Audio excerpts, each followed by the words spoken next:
मित्रांनो, आज आपण 11 जानेवारी 2026 म्हणजे अगदी रिसेंटला ग्रुप सीचा जो पेपर झालेला आहे त्याच्यामधल्या विज्ञानाचं प्रत्येकाचं डिटेलमध्ये अनालिसिस करणार आणि तुमचा कॉन्सेप्ट पक्का करून देणार आहे. का महत्त्वाचं सांगू तुम्हाला?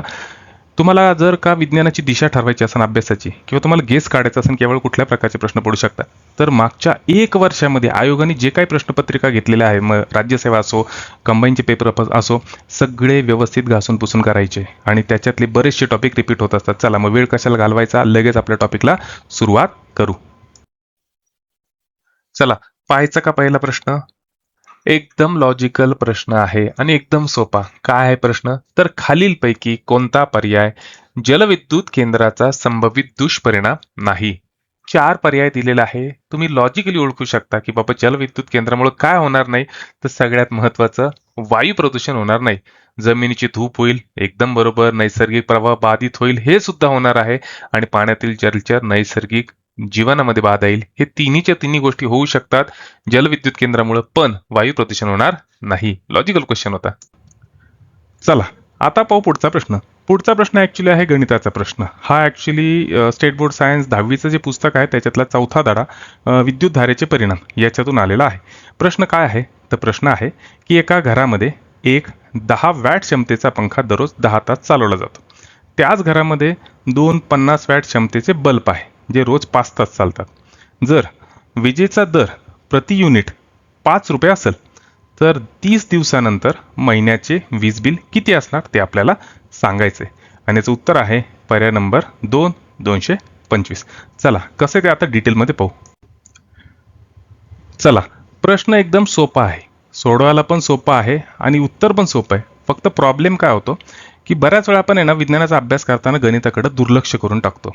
राज्यसेवेचा पॅटर्न पहा तुम्ही. 2 ते 3 वर्षानंतर आयोग असा प्रश्न विचारतो की कमीत कमी 4 ते 5 गणितं त्या प्रश्नपत्रिकेमध्ये असतात. सेम पॅटर्न तो कंबाईन ग्रुप बी आणि कंबाईन ग्रुप सी साठी सुद्धा फॉलो करतो. यावेळेस नशीब एकच प्रश्न विचारलेला आहे आणि चला तो पाहू.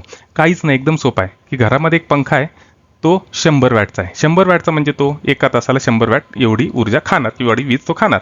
त्याच्यानं तो किती तास चालतो? तो चालतो 10 तास. जर एका तासात तो 100 वॅट खातोय तर 10 तासात किती खाणार तो? तर 1000 वॅट. 1000 वॅट पर आर.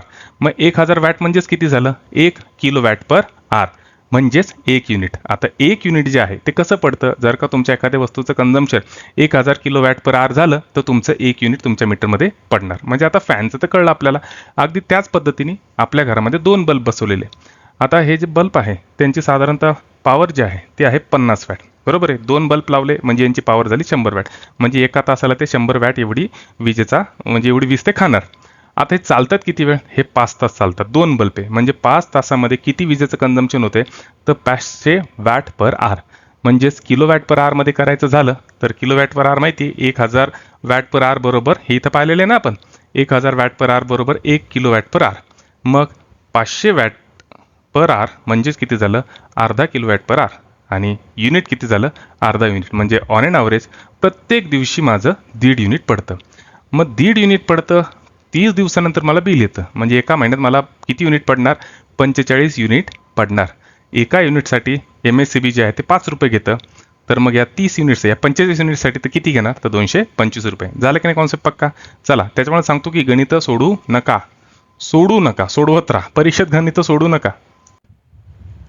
चला, आयोगाचा सगळ्यात आवडता टॉपिक आणि त्याच आवडत्या टॉपिकमधून आयोगाने पुन्हा एकदा प्रश्न विचारलेला आहे. टॉपिकचं नाव आहे किरणोत्सार किंवा राडिएशन. 2011 पासून 2026 पर्यंतच्या प्रश्नपत्रिका पाहिल्या तर आयोगाने या टॉपिकवर आतापर्यंत 30 ते 40 वेळा प्रश्न विचारलेला आहे. मित्रांनो, ओरडून ओरडून सांगतोय, आयोगाचा पॅटर्न लक्षात घ्या. पॅटर्न लक्षात घेण्यासाठी आपल्याला PYQचं डिटेलमध्ये अनालिसिस करावंच लागणार आहे.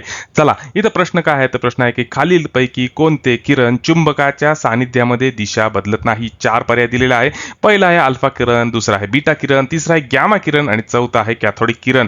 तर याचं उत्तर जे आहे मित्रांनो ते आहे पर्याय क्रमांक 3 गॅमा किरण. तसा हा प्रश्न 8वीच्या धड्यातून सुद्धा आलेला आहे ना, 11वीला सुद्धा याच्याबद्दल रेफरन्स सांगितलेला आहे. चला मग आता कॉन्सेप्ट डिटेलमध्ये पक्का करू. मी वेळ घेणार का? कारण आयोग इथं येतोय, मग मी इथं थांबणार आणि कॉन्सेप्ट पक्का करणार.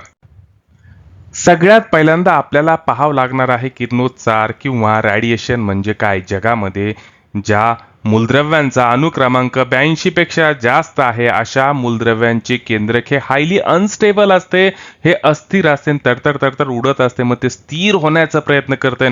स्थिर होताना ते काय करतं, स्वतःमधून काही किरण प्रार्ण बाहेर टाकत असतं. 3 प्रकारचे प्रार्ण बाहेर टाकत असतं, अल्फा रेज, बीटा रेज आणि गॅमा रेज. बरोबर आहे. हे प्रार्ण बाहेर टाकण्याच्या प्रोसेसला म्हणलं जातं किरणोत्सार किंवा रेडिएशन. झाला की नाही कॉन्सेप्ट पक्का? किंवा आत्ताशी फक्त किरणोत्सारिता पाहिलेला, आता पाहायचा त्याचा इतिहास. अर्नस्ट रुदरफोर्ड याला ऍक्सिडेंटली किरणोत्सारचा किंवा रेडिएशनचा शोध लागला होता 1899 मध्ये. त्यांना रेडियम मधून उत्सर्जित होणाऱ्या प्रारणांचे 2 प्रकार दिसले. पहिला होता अल्फा आणि दुसरा होता बीटा. गॅमा किरणांचा जो शोध लावला होता तो लावला होता पॉल विलार्ड यांनी. इतिहासावर सुद्धा प्रश्न विचारला जातो, म्हणजे कुठल्या वैज्ञानिकांनी काय शोध लावलेला आहे त्याच्यावर सुद्धा ग्रुप सी ला आणि ग्रुप बी ला प्रश्न विचारला जातो, म्हणून डिटेलमध्ये सांगतोय. अर्नेस्ट रुदरफोर्डच्या तर हे लक्षात आलं होतं की रेडियम मधून काहीतरी बाहेर पडतं, आणि मग काय बाहेर पडतं, त्याचे गुणधर्म काय, हे तपासण्यासाठी अर्नेस्ट रुदरफोर्डनी एक प्रयोग केला. त्यांनी काय केला, शिसाचा ठोकळा घेतला, त्याच्यामध्ये किरणोत्सारी पदार्थ ठेवला. लहानपणापासून शिकत आलेला हा प्रयोग आहे आपला. ओके. नंतर त्या किरणोत्सारी पदार्थातून त्याला दिसलं की 3 प्रकारची प्रारण बाहेर पडलेले आहे. त्यातलं पहिलं जे प्रारण होतं ते वजनाने हलकं होतं आणि ते धनपट्टीकडे वळालं, आणि त्याच्यामुळे त्याच्यावर त्यांनी चार्ज कन्सिडर केला, हे निगेटिव्हली चार्ज असणारे. म्हणजे हे जे प्रारण आहे हे आहे बीटा पार्टिकल, आणि त्याच्यावर जो चार्ज आहे तो आहे निगेटिव्ह किंवा ऋण चार्ज. दुसरं जे प्रारण बाहेर पडलं ते होतं अल्फा किरण. अल्फा किरण जे होते हे प्रामुख्याने ऋणपट्टीकडे झुकलं, याचाच अर्थ या अल्फा किरणावर धन प्रभार होता. आणि तिसरं जे प्रारण किंवा किरण बाहेर पडलं त्याचं नाव होतं गॅमा किरण. गॅमा किरणावर या विद्युत प्रवाहाचा किंवा इलेक्ट्रिक फील्डचा कुठल्याही प्रकारचा प्रभाव झाला नाही. ते सरळ धड धड धड जाऊन त्या फोटोग्राफिक प्लेटला धडकलं. याच्यावर कुठल्याही प्रकारचं वस्तुमान नाही आणि विद्युत दृष्ट्या हे न्यूट्रल आहे, असे अनुमान त्यांनी बांधले. वरती डिटेलमध्ये तुम्हाला दिलेला आहे. 8वीच्या धड्यातला चार्ट मी थोडा रंगरंगोटी करून इथं लावलेला आहे. स्क्रीनशॉट काढून घ्या, गुणधर्म वाचून घ्या. हा, पण आपण जे डिटेल पाहणार आणि कॉन्सेप्च्युअल स्टडी ती 8वीच्या त्या चार्ट मधूनच करणार आहोत.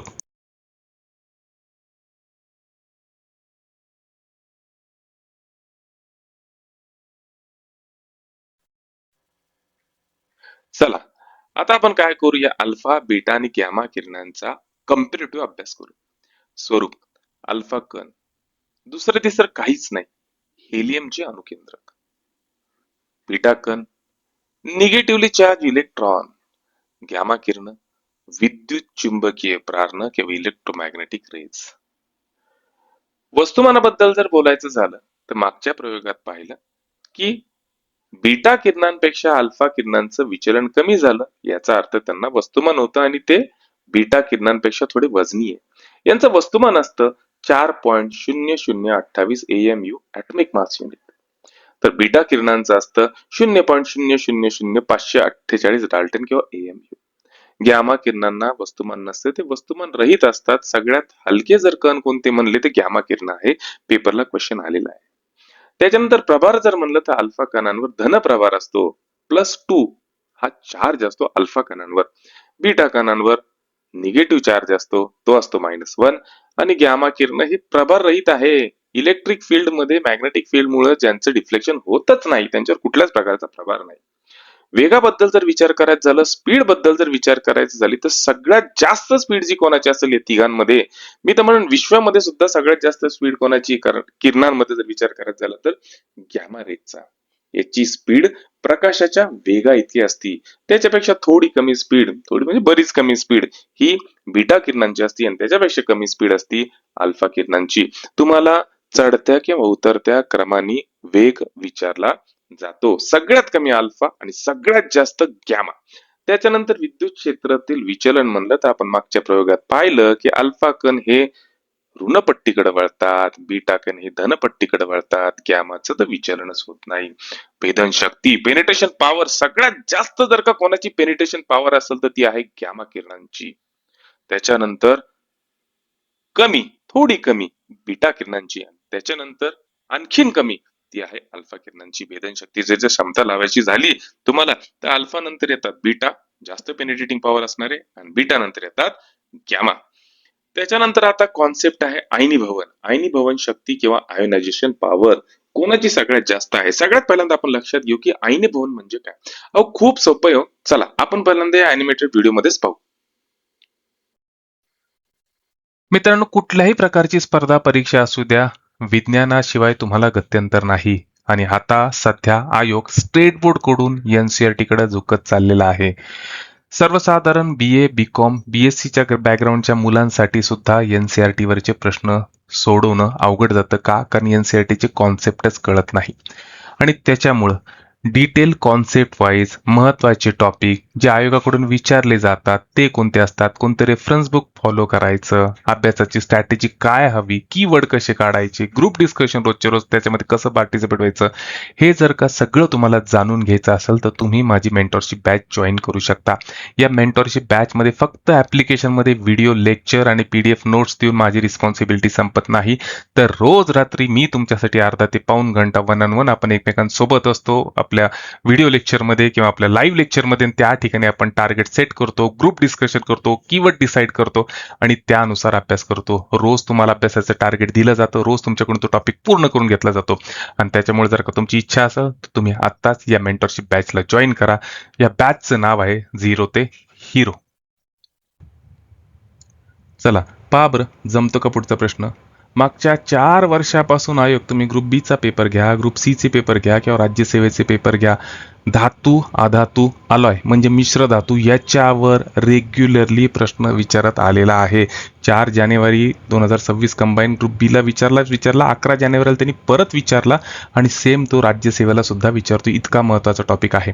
चला मग प्रश्न आहे की पितळ हा टिंब मिश्र धातू आहे. Brass is a alloy of what, आपल्याला उत्तर द्यायचंय. आणि पितळ जे आहे हे कुठल्या घटकापासून तयार होतं, तर तांब आणि जस्त याच्यापासून तयार होतं. आपला अजून कॉन्सेप्ट पक्का झाला नाही, आपण डिटेलमध्ये कॉन्सेप्ट पक्का करणार आहोत. पण इथं आपण एक शॉर्टकट की लक्षात ठेवणार आहोत की काय आहे की मला पितळ लक्षात ठेवायचं कुठल्या घटकापासून बनलेले, तर त्याच्यासाठी शब्द लक्षात ठेवायचा पिताजी. पी फॉर पितळ, ता फॉर तांब आणि जी फॉर जस्त. असेच काही तुमच्याकडे शॉर्टकट असतील ना तर मला नक्की पाठवा बरं का कमेंटमध्ये. चला मग आता आपण करू कॉन्सेप्ट पक्का. चला मग सगळ्यात पहिल्यांदा कॉन्सेप्ट पक्का करू. मिश्र धातू म्हणजे काय, अलॉय म्हणजे काय. अहो सिंपल आहे, 2 किंवा अधिक धातू, 2 किंवा अधिक धातू अधातू यांना एकत्र करून जे तयार होतं त्याला म्हणायचं मिश्र धातू किंवा अलॉय. आता या अलॉय बनवायचं किंवा मिश्र धातू बनवायचं महत्वाचं कारण काय असतं, एकदम साधं उदाहरण सांगतो. लेडीजला दागिने खूप आवडतात, पण हे दागिने ना ते कधीच 24 कॅरेटचे बनवणार नाही. का बरं?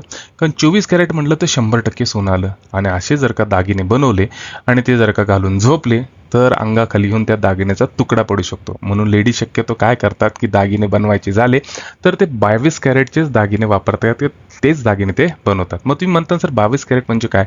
सोनाराच्या दुकानात गेलं तर आपण म्हणतो यार मला 22 कॅरेटचा दागिना दे. सोनं म्हणतो ओके 916 आहे माझ्याकडं सोनं. 916 चा अर्थ काय की माझ्याकडे जे 22 कॅरेटचं सोनं आहे त्याच्यामध्ये 91.6% सोनं आहे गव्हर्नमेंटच्या गाईडलाईन नुसार.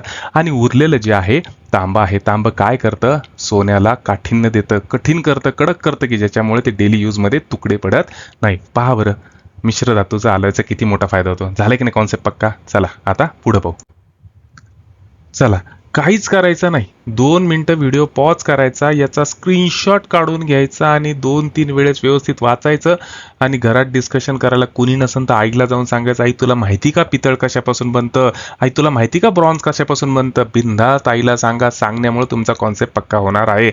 मित्रांनो एक गोष्ट लक्षात राहू द्या, येड्यासारखा अभ्यास करा, येडं होऊन अभ्यास करू नका.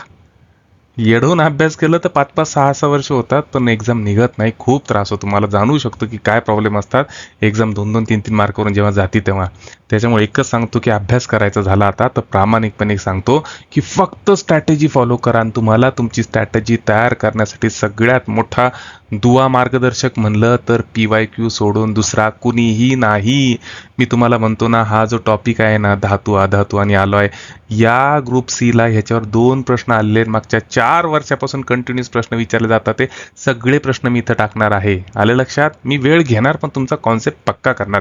चला, या ठिकाणी पहिले काय, पितळ. पितळचं तुम्हाला ऑलरेडी मी सांगितलेलं आहे की त्याची शॉर्टकट की काय, पिताश, तांबा आणि जस्त याच्यापासून तयार होतं. कांस्य, तांबा आणि कथील. हां, महत्त्वाचं इथं हे लक्षात ठेवा की बऱ्याच वेळा आयोग काय करतो, मराठीत सरळ सरळ प्रश्न विचारत नाही तर त्याच्या संज्ञा विचारतो. त्याच्यामुळे स्क्रीनशॉट काढला की पितळ हे कॉपर आणि झिंक, Cu आणि Zn पासून तयार होतं असं वाचा. ठीक आहे, चला आता पाहू पुढचा. टेबल. हा टेबल सुद्धा तितकाच महत्त्वाचा आहे. मी हे सगळं स्वतः कलेक्ट केलेलं आहे. काही गोष्टी लुसेंटमधून काढलेल्या आहे, काही स्टेट बोर्ड सायन्समधून घेतलेलं आहे. मी याच्यात तुम्हाला आवडीचं सांगू का, गन मेटल नेहमी विचारलं जातं बरं का, या संमिश्रावर आलाईवर गन मेटल आणि त्याचा वापर कुठं होतो. आता गमतीशीर अजून एक गोष्ट लक्षात ठेवा, आयोग तिथे नेहमी प्रश्न विचारतो की जर्मन सिल्वरमध्ये सिल्वर आहे का. जर्मन सिल्वरमध्ये सिल्वर नसतं, तांबे जास्त आणि फक्त निकेल असतं. याच्यामध्ये सिल्वर 0% पण नसतं.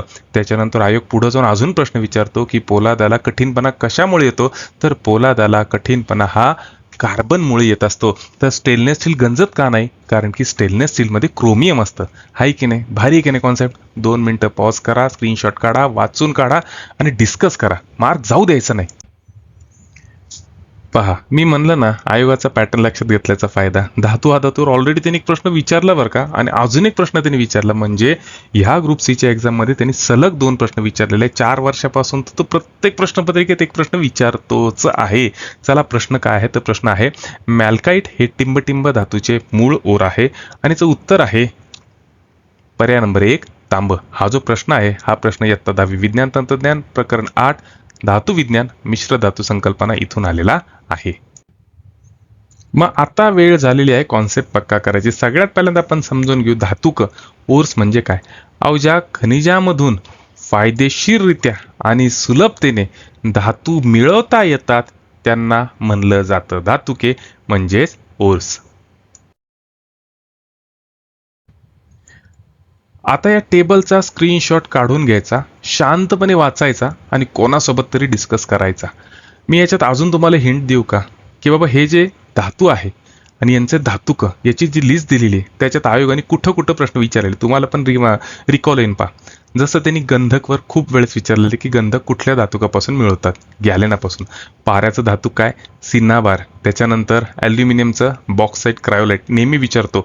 युरेनियमचं पिच ब्लेंड याच्यावर सुद्धा खूप वेळेस प्रश्न आलेला आहे. त्याच्यामुळे डिटेलमध्ये वाचून घ्या. इथं परीक्षेसाठी ॲडिशनल माहिती मी तुम्हाला दिलेली ही नक्की वाचा, याचा नक्की तुम्हाला फायदा होणार.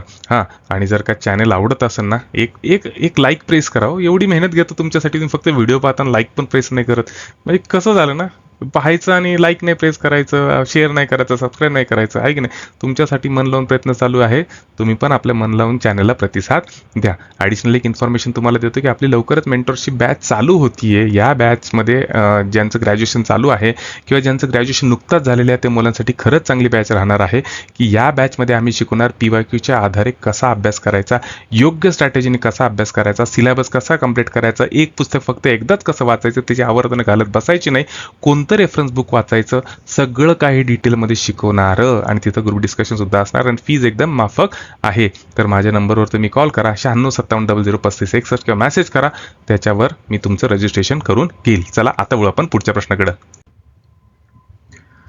चला, आता पाहू पुढचा प्रश्न. हा पुढचा प्रश्न इतका चांगला आहे ना, कंबाईन ग्रुप सी 2025ला आलेला आणि सेम प्रश्न राज्यसेवा 2025ला सुद्धा विचारलेला आहे. मी म्हणतो ना की मागच्या 6 महिन्यातल्या प्रश्नपत्रिका व्यवस्थित केल्या ना, तर तुम्हाला या वर्षीच्या प्रश्नपत्रिकेमध्ये कुठले टॉपिक हॉट व्हायरल ट्रेंडी राहणार ते कळतं आणि आपण फक्त तिथंच जाऊन अभ्यास करतो. तर प्रश्न काय आहे, प्रश्न आहे की कॅल्शियम आणि क्लोरीन टिंब बंधाने एकत्र येऊन कॅल्शियम क्लोराईड तयार होत असतं. मित्रांनो, एकदम सोपी ट्रिक सांगतो. याचं उत्तर आहे आयोनिक बॉन्ड. म्हणजे यांच्या दोघांमध्ये कॅल्शियम आणि क्लोरीनमध्ये कोणता बॉन्ड आहे, तर आयोनिक बॉन्ड किंवा आयनिक बंध. आता हा आयनिक बंध तयार कधी होतो, जेव्हा एक धातू आणि एक अधातू एकत्र येतात तेव्हाच आयोनिक बॉन्ड तयार होत असतात. एक मोठी सांगतो तुम्हाला कॉन्सेप्ट. आता इथं कॅल्शियम काय आहे, धातू आहे. क्लोरीन काय आहे, अधातू आहे. म्हणजे साहजिकच यांच्यात बॉन्ड कोणता फॉर्म होणार आहे, तर तो असणार आहे आयोनिक बॉन्ड. चला आता डिटेलमध्ये पाहू. चला, मग आता समजून घेऊ आयोनिक बॉन्ड किंवा इलेक्ट्रोव्हायलेंट बॉन्ड का असतात ते. सगळ्यात पहिल्यांदा लक्षात घ्या की हे बॉन्ड किंवा बंध का तयार होतात. निसर्गामध्ये कुठलंही मूलद्रव्य असू द्या, प्रत्येक मूलद्रव्याचा एकच प्रयत्न असतो की त्याला मोक्षप्राप्ती करायची, आणि मोक्षप्राप्ती करण्यासाठी त्याच्याकडे फक्त एकच मार्ग असतो की त्याच्या शेवटची जी कक्षा आहे त्या इलेक्ट्रॉनची, त्या कक्षेमध्ये एक तर 2 इलेक्ट्रॉन पाहिजे किंवा 8 इलेक्ट्रॉन पाहिजे.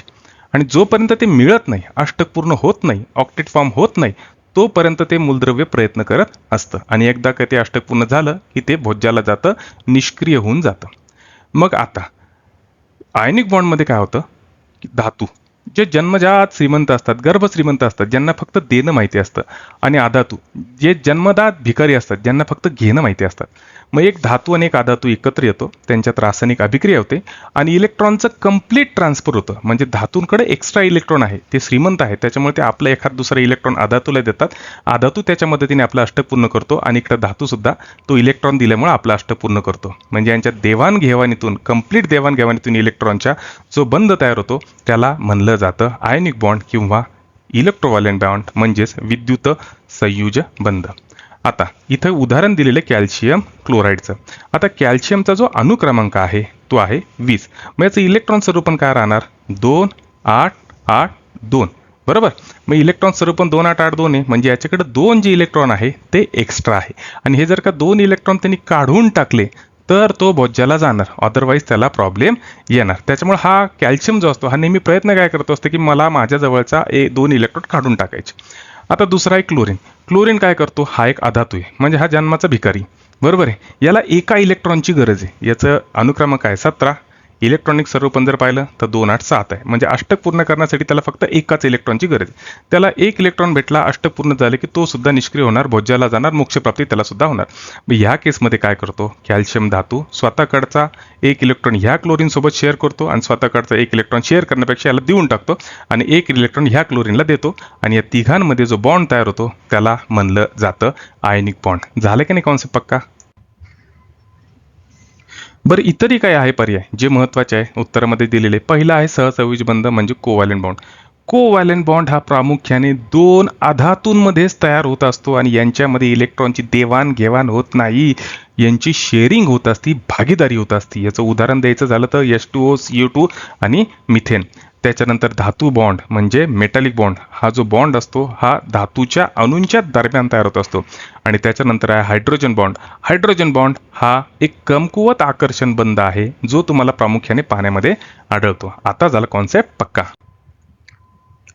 मी म्हणलं ना तुम्हाला आयोग पॅटर्न फॉलो करतो. नोव्हेंबरमध्ये 2025 मध्ये पेपर झाला राज्यसभेचा, त्याच्यामध्ये हा प्रश्न आला होता मॅग्नेशियम आणि क्लोराईडमध्ये कोणता बॉन्ड होतो. साहजिकच मॅग्नेशियम काय आहे तर मॅग्नेशियम धातू आहे आणि क्लोराईड काय आहे अधातू आहे, म्हणजे यांच्यात कोणता बॉन्ड असणार? आयनिक बॉन्ड असणार, बरोबर आहे. पण तोच पॅटर्न तोच धागा त्यांनी धरला आणि कंबाईन ग्रुप सी ला सुद्धा त्याच टाईपचा प्रश्न विचारला, फक्त तिथं कॅल्शियम क्लोराईड टाकलं.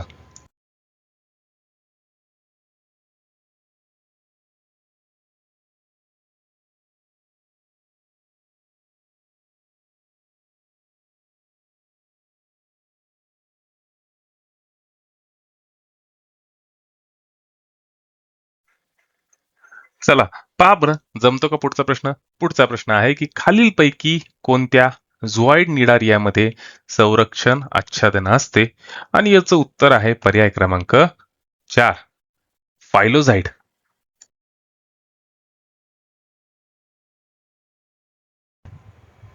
मी म्हणन आयोगाला राज्यसेवेला तरी थोडं मोकळं रान आहे प्रश्न विचारायला, पण ग्रुप बी आणि ग्रुप सी साठी आयोग पॅटर्न सोडत नाही.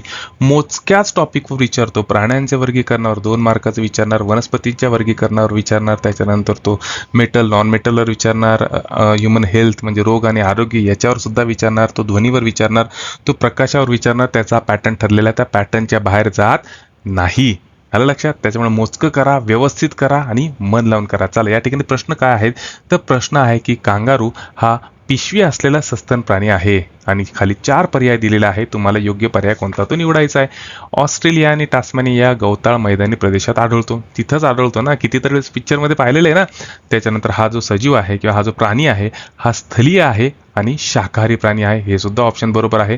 पुढचं ऑप्शन आहे की पुढील पाय लांब आणि शक्तिशाली असतात. एकदम चूक. पुढील पाय आखूड असतात, मागचे पाय त्याचे लांब असतात आणि मादीला भ्रूणपिशवी असते, तिला मार्सुपियम म्हणतात, हे सुद्धा बरोबर आहे. म्हणजे उत्तर जे आहे तो आहे पर्याय नंबर नंबर 4. आता प्रश्न आला कुठून, तर बायोलॉजीच्या चॅप्टर 4 आणि किंगडम ॲनिमलिया मधून आलेला प्रश्न आहे. तुम्हाला मी कांगारूची एक मस्त गोष्ट सांगू का?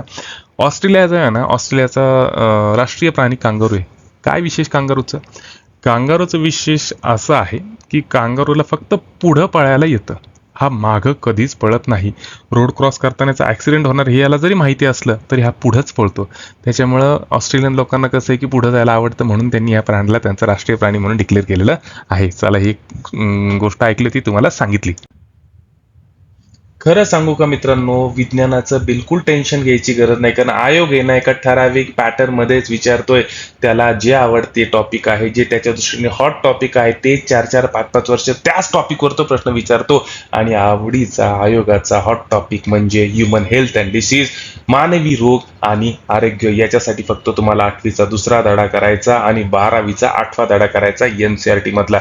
झालं. दरवर्षी 1 ते 2 मार्काला तुम्हाला प्रश्न विचारले जातात आणि त्यातल्या त्यात सुद्धा आवडते आजारच विचारतो आयोग, आणि त्यातलाच हा आवडता आजार मलेरिया. चला, प्रश्न काय आहे? तर प्रश्न आहे की घातक सबटर्शन मलेरिया टिंबटिंबमुळे होत असतो, आणि या ठिकाणी तुम्हाला 4 पर्याय दिलेले आहे आणि उत्तर आहे याचं प्लाझ्मोडियम फाल्सिपेरम. कसं ते डिटेलमध्ये पाहू. तत्पूर्वी मित्रांनो सांगतो की खरंच बेसिक पासून ऍडव्हान्स पर्यंत तुम्हाला विज्ञान सोप्या भाषेत शिकायचं असेल, हमाली टाळणारं विज्ञान शिकायचं असेल, विज्ञान काय सगळ्याच विषयाबद्दल जर का तुम्हाला स्ट्रॅटेजीवालं शिकायचं असेल, तर आमची मेंटॉरशिप बॅच जॉईन करा. ग्रॅज्युएशनची मुलं आणि ग्रॅज्युएशन झालेले मुलं यांच्यासाठी तर खरंच चांगली बॅच राहणार आहे. सुरुवातीलाच तुम्हाला कळन की कसा अभ्यास करायचा, कुठल्या स्ट्रॅटेजीने अभ्यास करायचा, काय मिस्टेक टाळायच्या, कुठले रेफरन्स बुक वाचायचं, सगळं काय आमच्या मेंटरशिप बॅचमध्ये. त्याच्यामुळे खालच्या नंबरवर मला व्हॉट्सअपला मेसेज करा. 15 जून नंतर ती बॅच सुरू होती. आपण नक्की त्या बॅचमध्ये भेटू.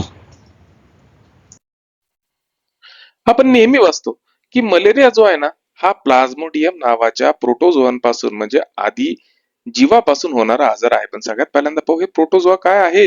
तर प्रोटोझोआ म्हणजे एका पेशीपासून बनलेला सजीव जो परपोषी असतो, जो अन्नासाठी इतर सजीवांवर किंवा सेंद्रिय पदार्थांवर अवलंबून असतो आणि आपल्या शरीराची सगळी कामं त्या एकाच पेशीद्वारे करत असतो. याचं बेस्ट एक्झाम्पल जर द्यायचं झालं तर अमिबा. हे पहा, या ठिकाणी हा जो आहे अमिबाचा फोटोग्राफ आहे, सेल्फी आहे. दुसरं एक्झाम्पल आहे पॅरामिशियम आणि तिसरं एक्झाम्पल आहे युग्लिना. आता पुढचा कॉन्सेप्ट डिटेलमध्ये पाहू. एवढं तर कळलं की मलेरिया जो आहे हा प्रोटोझोयन आजार आहे. प्लाझ्मोडियम नावाचा एक सूक्ष्म आदिजीव याच्यामुळे मलेरिया होत असतो. याचा प्रसार अॅनिफिलीस डासाच्या मादीच्या चाव्यामुळे होत असतो. आता हा जो प्लाझ्मोडियम आहे, या प्लाझ्मोडियमचे 3 प्रकार पडतात. पहिला प्लाझ्मोडियम वायवॅक्स, दुसरा प्लाझ्मोडियम मलेरिया आणि तिसरा प्लाझ्मोडियम फाल्सिपेरम. याच्यातला हा जो प्लाझ्मोडियम फाल्सिपेरम जो आहे हा सगळ्यात खतरनाक. याच्यामुळं जर का मलेरिया झाला तर त्याला घातक मलेरिया म्हणलं जातं आणि याच्यात हा मलेरिया प्राणघातक सुद्धा ठरू शकतो. बरं मित्रांनो, ही जी सगळी माहिती ना, ही 12वी NCERT मधली आहे आणि ही डिटेल याच्यामुळे देतोय की मलेरियावर खूप प्रश्न आलेला आहे. चला, आता प्रवास पाहायचा.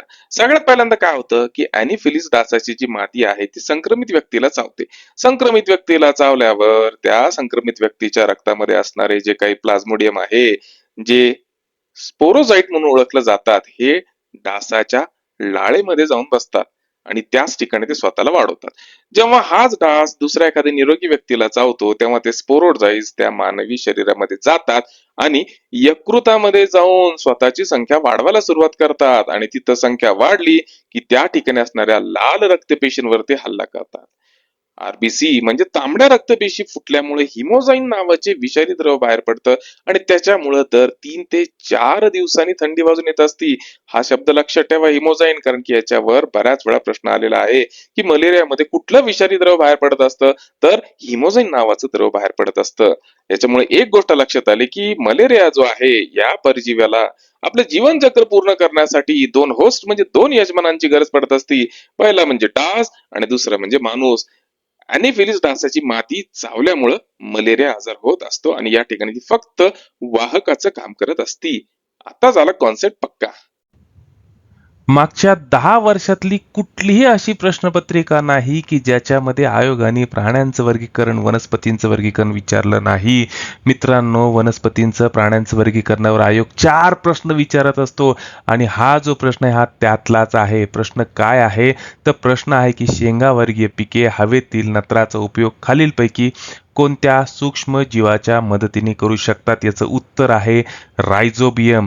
मित्रांनो, रायझोबियम किंगडम मोनेरा मध्ये येणारा महत्वाचा सजीव. किंगडम मोनेरा म्हणजे बॅक्टेरियासाठी राखीव असलेला सजीवांचा गट आणि या बॅक्टेरियाचे प्रामुख्याने 4 प्रकार पडतात त्यांच्या पोषणावरून. काही बॅक्टेरिया जे असतात ते स्वतःच अन्न स्वतः तयार करतात म्हणून त्यांना ऑटोट्रॉपिक बॅक्टेरिया म्हणतात. काही बॅक्टेरिया असे असतात की जे दुसऱ्याच्या जीवावर जगतात, त्यांना हेट्रोट्रॉपिक बॅक्टेरिया असं म्हणतात. काही बॅक्टेरिया असे असतात की जे मृतोपजीवी घटकांवर जगत असतात, त्यांना तुम्ही सॅप्रोफॅटिक बॅक्टेरिया म्हणू शकतात. आणि काही बॅक्टेरिया असे असतात की जे सहजीवी पद्धतीने जगत असतात, म्हणजे चौथ्या प्रकारचे बॅक्टेरिया जे सहजीवी पद्धतीने जगत असतात आणि त्यातलंच उदाहरण आहे हे रायझोबियम. संपलं नाही, डिटेलमध्ये कॉन्सेप्ट पक्का करायचा अजून. चौथ्या प्रकारचे बॅक्टेरिया जर म्हणलं तर सिम्बायोटिक बॅक्टेरिया, सहजीवी जीवाणू. काय करतात हे? तर हे दुसऱ्या एखाद्या जीवासोबत जगतात आणि त्याला सुद्धा फायदा मिळवून देतात. याचं जर का उदाहरण द्यायचं झालं तर पहिलं उदाहरण आहे रायझोबियम. हे शेंगावर्गीय म्हणजे लेग्युमिनस वनस्पतींच्या मुळाशी राहतात, सहजीवी पद्धतीचं नातं तयार करतात. ते त्या वनस्पतीसाठी हवेतला नायट्रोजन मिळवून देतात आणि बदल्यामध्ये ती वनस्पती त्या जीवाणूंना पोषक तत्वे आणि संरक्षण पुरवते. हे या फिगरमध्ये तुम्ही पाहू शकता, या ज्या गाठी आहे या गाठींमध्ये हे रायझोबियम नावाचे बॅक्टेरिया राहत असतात. दुसरं सहजीवी पद्धतीचं बेस्ट एक्झाम्पल जर सांगायचं झालं तर माणसाच्या आतड्यामध्ये राहणारे ई कोलाय नावाचे बॅक्टेरिया. हे सुद्धा माणसासोबत सहजीवी पद्धतीने राहतात. आपण जे काही खातो त्यातला थोडासा भाग काही जीवाणू खातात, पण त्या बदल्यात जर का आपल्या अन्नामध्ये काही घातक जीवाणू असतील, पोटात काही घातक जीवाणूंची वाढ होत असेल तर त्यांची ती वाढ रोखतात.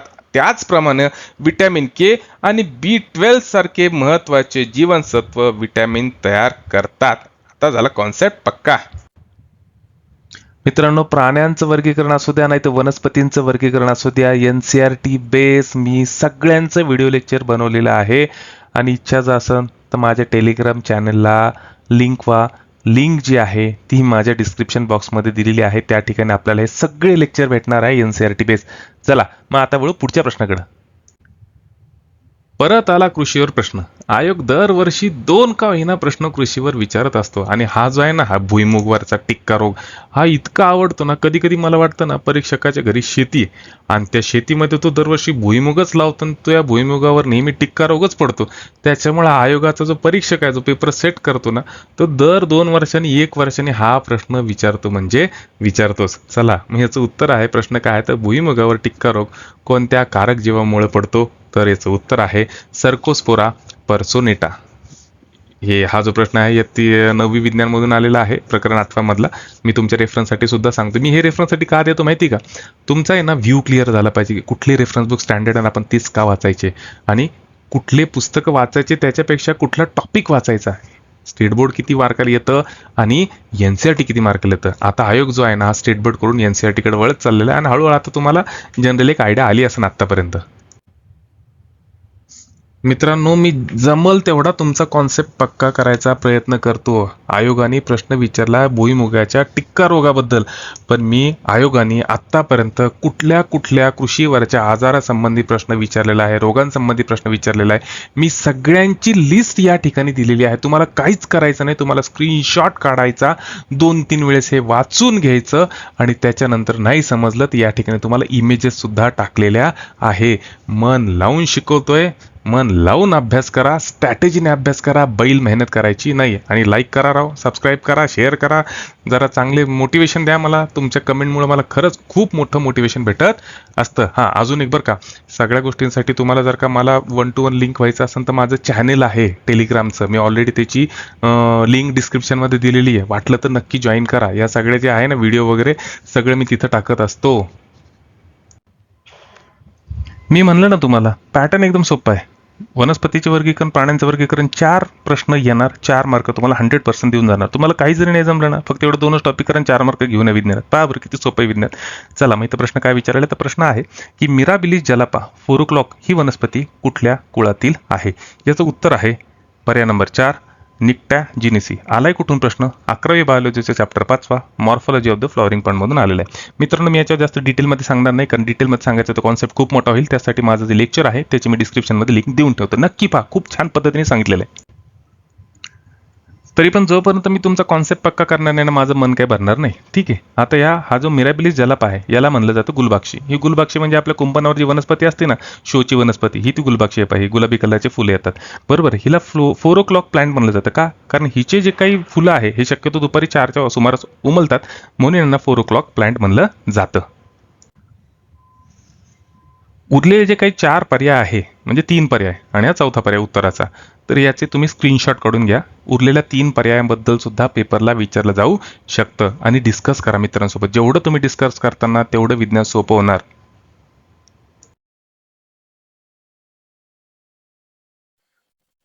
मित्रांनो कुठल्याही प्रकारची स्पर्धा परीक्षा असू द्या, विज्ञानाशिवाय तुम्हाला गत्यंतर नाही. आणि आता सध्या आयोग स्टेट बोर्ड कडून NCERT कडे झुकत चाललेला आहे. सर्वसाधारण BA, BCom, BScच्या बॅकग्राऊंडच्या मुलांसाठी सुद्धा NCERT वरचे प्रश्न सोडवणं अवघड जातं. का? कारण NCERTचे कॉन्सेप्टच कळत नाही. आणि त्याच्यामुळं डिटेल कॉन्सेप्ट वाईज महत्त्वाचे टॉपिक जे आयोगाकडून विचारले जातात ते कोणते असतात, कोणते रेफरन्स बुक फॉलो करायचं, अभ्यासाची स्ट्रॅटेजी काय हवी, कीवर्ड कसे काढायचे, ग्रुप डिस्कशन रोजच्या रोज त्याच्यामध्ये कसं पार्टिसिपेट व्हायचं, हे जर का सगळं तुम्हाला जाणून घ्यायचं असेल तर तुम्ही माझी मेंटॉरशिप बॅच जॉईन करू शकता. या मेंटॉरशिप बॅचमध्ये फक्त ॲप्लिकेशनमध्ये व्हिडिओ लेक्चर आणि PDF नोट्स देऊन माझी रिस्पॉन्सिबिलिटी संपत नाही, तर रोज रात्री मी तुमच्यासाठी अर्धा ते पाऊण घंटा 1-on-1 आपण एकमेकांसोबत असतो आपल्या व्हिडिओ लेक्चरमध्ये किंवा आपल्या लाईव्ह लेक्चरमध्ये. त्या ठिकाणी आपण टार्गेट सेट करतो, ग्रुप डिस्कशन करतो, कीवर्ड डिसाईड करतो आणि त्यानुसार अभ्यास करतो. रोज तुम्हाला अभ्यासाचं टार्गेट दिलं जातं, रोज तुमच्याकडून तो टॉपिक पूर्ण करून घेतला जातो. आणि त्याच्यामुळे जर का तुमची इच्छा असेल तर तुम्ही आत्ताच या मेंटरशिप बॅचला जॉईन करा. या बॅचचं नाव आहे 0 ते हिरो. चला पाहायचा का पुढचा प्रश्न काय आहे, तर खालीलपैकी रक्त गोठवण्यास प्रतिबंध करणारे नैसर्गिक औषध कोणते? त्याचं उत्तर आहे हिपेरिन. आणि हा जो प्रश्न आहे ना 11वी बायोलॉजी मधून आलेला आहे, 18व्या चॅप्टर मधून. ठीक आहे. आता कॉन्सेप्ट पक्का करू डिटेलमध्ये.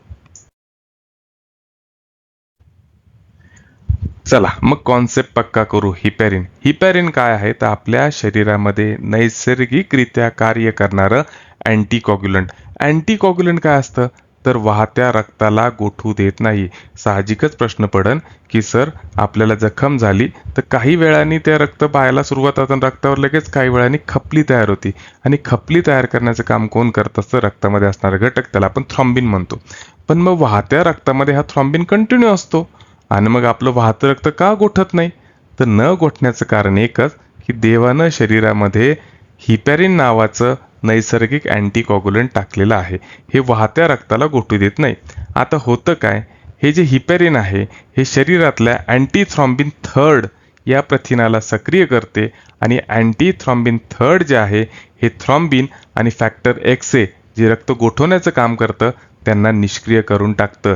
हे ॲक्टिव्ह होतात. कधी ॲक्टिव्ह होतात? ज्यावेळेस शरीराला काही जखम झाली त्यावेळेस हे थ्रॉम्बिन आणि फॅक्टर X ॲक्टिव्ह होतात आणि त्याच्यानंतर खपली तयार होऊन जाते. पण रक्तात वाहताना हे ॲक्टिव्ह राहत नाही, त्यांना निष्क्रिय केलं जातं.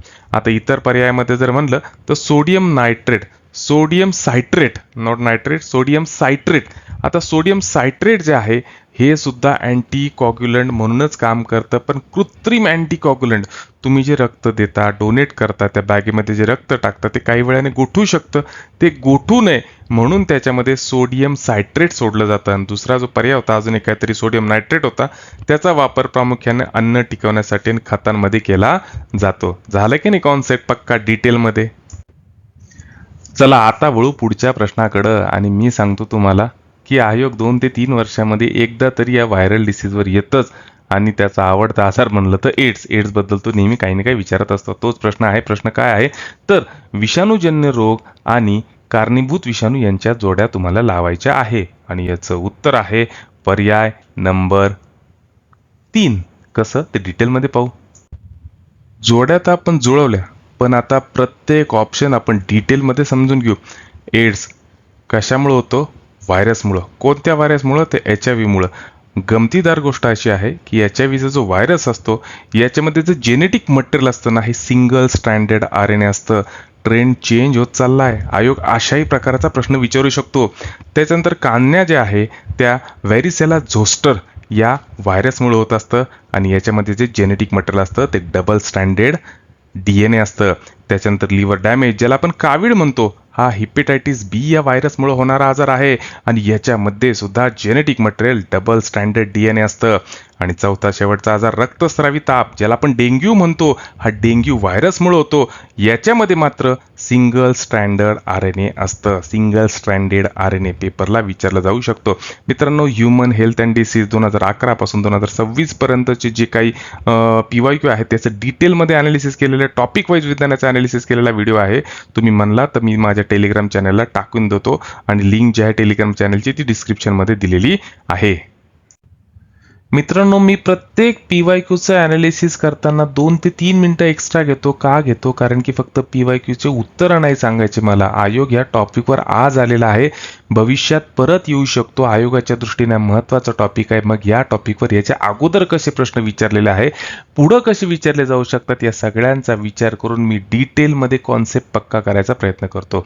मग आजार आहे एड्स. होतो कशामुळं? व्हायरसमुळं. कोणत्या व्हायरसमुळं? तर ह्युमन इम्युनोडेफिशियन्सी व्हायरसमुळे होणारा आजार. यामध्ये हा एक रेट्रो व्हायरसचा प्रकार असून याच्यामध्ये जे जेनेटिक मटेरियल आहे त्यात RNAचे 2 रेणू असतात. पेपरला विचारलं जाऊ शकतं. हा विषाणू करतो काय? तर शरीरामधल्या हेल्पर T लिम्फोसाइटवर हल्ला करत असतो, मायक्रोफेजवर हल्ला करत असतो. त्यामुळं परिणामी शरीराची रोगप्रतिकारक क्षमता कमी होऊन जात असती, आणि शरीर सहजासहजी तर कुठल्याही आजाराला बळी पडत असतं. दुसरा जो आजार आहे तो आहे कांजिण्या. कांजिण्याला आपण चिकन पॉक्स म्हणतो. आपल्या प्रत्येकाला कांजिण्या येऊन गेलेल्याच असतील. हा सुद्धा व्हायरल डिसीज आहे. हा व्हेरिसेला जोस्टर विषाणूमुळे होणारा आजार आहे. विषाणूचा प्रकार जो आहे हा एक DNA विषाणू आहे. आपण ऑलरेडी पाहिलेला आहे. याच्यामध्ये त्वचाला खाज येते, पुरळ येते वगैरे वगैरे, आपण सगळं डिटेलमध्ये पाहिलेलं आहे. म्हणजे आपल्याला माहितीच आहे, लहानपणी झालेलं आहे कांजिण्या आपल्याला. पुढचा आजार आहे लिव्हर डॅमेज व सिरोसिस. याच्यासाठी कारणीभूत व्हायरस म्हणला तर हिपेटायटिस B. आता या हिपेटायटिस B व्हायरसचं महत्त्वाचं वैशिष्ट्य काय, की याच्यामध्ये जे जेनेटिक मटेरियल असतं ना, अनुवंशिक मटेरियल जे आहे, जेनेटिक मटेरियल जे आहे ते डबल स्टँडर्ड DNA असतं. हिपेटायटिसचे इतरही काही प्रकार आहेत, त्याच्यामध्ये जे जेनेटिक मटेरियल असतं ते मात्र RNA असतं. हा एकटाच हिपेटायटिस B आहे असा की ज्याच्यात genetic material double standard DNA आहे, आणि पेपरला असे एक्सेप्शनल प्रश्न किंवा एक्सेप्शनल गोष्टी विचारल्या जातात. परिणाम काय होतो? तर याच्यामुळं यकृताच्या पेशींना संक्रमण होते. दीर्घकालीन संक्रमण झालं तर यकृत कडक व्हायला लागतं, लिव्हर कडक व्हायला लागतं. यालाच म्हणायचं सिरोसिस, लिव्हर सिरोसिस किंवा यकृताचा कर्करोग. पुढचा जो आजार आहे तो आहे रक्तस्रावी ताप, जो डेंग्यू विषाणूमुळे होतो. आणि हा जो विषाणूचा प्रकार आहे हा फ्लावी व्हायरस असून तो एक RNA विषाणू आहे, किंवा त्याच्यामध्ये जेनेटिक मटेरियल जे आहे ते RNA असतं. याचा प्रसार जो आहे हा एडिस इजिप्ती नावाच्या डासापासून होतो. डेंग्यूचा प्रसार करणारा डास कोण? तर एडिस इजिप्ती डासाची मादी. तुम्ही बऱ्याच वेळा पाहिला असेल की जेवढे काही रोग आहेत ते मॅक्झिमम डासांच्या मादीपासूनच संक्रमित होत असतात. का बरं डासाच्या मादीपासूनच होतं? मग नर डास काय करतात? तर नर डास जे असतात ना ते मी म्हणतो व्हेजिटेरियन असतात. ते पानांचा फुलांचा रस पितीन, त्याच्यावर ते आयुष्य काढतील. पण मादीला रक्त प्यावंच लागतं. का? कारण की मादीला पिलांना जन्म द्यायचा असतो, त्याच्यामुळे ती रक्त पित असते, आणि म्हणूनच यांच्याकडून म्हणजे मादी मच्छरकडून रोगांचं संक्रमण होत असतं. आता या डेंग्यूचं सगळ्यात महत्त्वाचं लक्षण काय, की शरीरामधल्या प्लेटलेट्स कमी होतात, आणि त्यामुळं अंतर्गत रक्तस्राव सुरू होत असतो. आता खऱ्या अर्थाने कॉन्सेप्ट पक्का झाला आहे. पाहिजे इमेजी लिव्हर, आणि त्याला हे संक्रमण झालेलं आहे व्हायरसमुळे, आणि त्याच्यामुळे तो झालाय दगडासारखा कडक यकृत. त्याला म्हणायचं लिव्हर सिरोसिस. चला, आता पोहोचलो आपण शेवटच्या प्रश्नाकडं. आता साधारणतः मग ते 4 ते 5 वर्षाचे प्रश्नपत्रिका जर पाहिले ना तर रक्तावर खूप कमी विचारलं गेलेलं आहे ना. यावेळेस मात्र आयोगाने रक्तावर एक प्रश्न टाकलेला आहे. प्रश्न काय आहे तर मानवी रक्तामध्ये प्लाझ्मा किती टक्के असतो? आणि याचं उत्तर आहे मित्रांनो फक्त आणि फक्त 55%. प्लाझ्मा असतो 55% आणि रक्तपेशी म्हणजे ज्याला आपण फॉर्म इलिमेंट म्हणतो यांचं प्रमाण किती असतं? 45%. संपले का? नाही. आता कॉन्सेप्ट पक्का करायचा. हे मानवी रक्त साधारणतः 2 घटकांपासून बनलेलं असतं. पहिलं द्रवरूप घटक आणि दुसरं स्थायूरूप घटक. जे द्रवरूप घटक आहे त्याला म्हणलं जातं प्लाझ्मा. एकूण रक्ताच्या 55% भाग हा प्लाझ्माचा असतो. दिसायला हे फिक्कट पिवळसर रंगाचं असतं. अल्कधर्मी द्रवरूप असतं आणि याच्यामध्ये साधारणतः 90 ते 92% पाणी असतं. किती पाणी असतं? प्लाझ्माचं फंक्शन काय आहे? किंवा 55% याच्यावर आयोगाने 4 ते 5 वर्षापूर्वी प्रश्न विचारलेले आहे. त्याच्यानंतर दुसरा जो घटक आहे रक्तामधला त्याला म्हणायचं रक्तपेशी ब्लड सेल किंवा फॉर्म इलिमेंट असं सुद्धा त्याला म्हणलं जातं. एकूण रक्ताच्या 45% भाग असतो. याच्यामध्ये प्रामुख्याने रक्तपेशींचा समावेश होत असतो. यामध्ये साधारणतः 3 प्रकारच्या रक्तपेशींचा समावेश होतो. पहिल्या तांबड्या रक्तपेशी यांचं काम शरीरामध्ये ऑक्सिजनचे वहन करायचं. अहो ज्या पेशी आहे ज्या ऊर्जा मुक्त करतात त्यांना खायला लागतं, प्यायला लागतं, ऑक्सिजन पण घ्यायला लागतो. मग तिथपर्यंत ऑक्सिजन कोण पोहोचवत असतं? तर रक्त पोहोचवत असतं. बरोबर की नाही? त्याच्यानंतर आहे पांढऱ्या रक्तपेशी, त्याला म्हणायचं व्हाईट ब्लड कॉर्पस्क्युलस आणि याचं काम एकच. या शरीराच्या मिलिटरी फोर्स आहे, रोगांपासून संरक्षण करण्याचं काम करतात. आणि तिसरं आहे रक्तपट्टिका, ज्याला म्हणलं जातं प्लेटलेट्स. एकच काम की रक्त गोठवायचं. जखम झाली, 5 लिटर रक्त असतं माणसाच्या शरीरात. नुसतं ब्लेडने जरी बोट काटलं असतं तरी सुद्धा 5 लिटर रक्त वाहून गेलं असतं. ते जागच्या जागेवर गोठवण्याचं काम कोण करत असतं? तर प्लेटलेट्स करत असतात. चला मग सगळ्यात पहिल्यांदा पाहू रक्ताचा महत्वाचा भाग जो आहे तो आहे प्लाझ्मा. 55% भाग रक्ताचा प्लाझ्मा पासून बनलेला आहे. प्लाझ्मा म्हणजे द्रवरूप भाग, दिसायला पिवळा, चिकट. आणि या प्लाझ्मा ऍक्च्युअली दुसरं तिसरं काही नव्हतं, पाणी आहे. 90 ते 92% भाग प्लाझ्माचा पाण्यापासून बनलेला आहे. उरलेला 6 ते 8% जो भाग आहे हा प्रोटीन पासून किंवा प्रथिनांपासून बनलेला असतात. या प्लाझ्मामध्ये जे प्रोटीन्स आहे प्रामुख्याने 3 प्रकारचे आहे जे पेपरला विचारले जातात. पहिलं फायब्रोनिजेन, याचं काम एकच रक्त गोठवणे. दुसरं ग्लोबलिन, याचं काम एकच शरीरासाठी प्रतिकार संस्थेचं काम करतं ते. त्याच्यानंतर अल्ब्युमिन, अल्ब्युमिन म्हणजे शरीरामध्ये पाण्याचं संतुलन राखायचं आणि शरीराचा किंवा रक्ताचा परासरणी दाब म्हणजे ऑस्मोटिक बॅलन्स मेंटेन करण्याचं हे काम करत असतं. सगळ्यात मजेशीर गोष्ट सांगू तुम्हाला, या प्लाझ्मामधून रक्त गोठवणारे म्हणजे क्लॉटिंग फॅक्टर जर का काढून टाकले ना तर उरलेल्या भागाला सिरम असं म्हणलं जातं. आता रक्तामधला जो स्थायू भाग आहे त्याला आपण रक्तपेशी म्हणतो. फॉर्म इलिमेंट म्हणतोय साधारणतः किती टक्के असतं? 45% असतं. हे सुद्धा यामध्ये साधारणतः 3 प्रकारच्या पेशी असतात. पहिलं असतं एरिथ्रोसाइट, ज्याला आपण तांबड्या रक्तपेशी म्हणतो, रेड ब्लड कॉर्पस्क्युलस म्हणतो.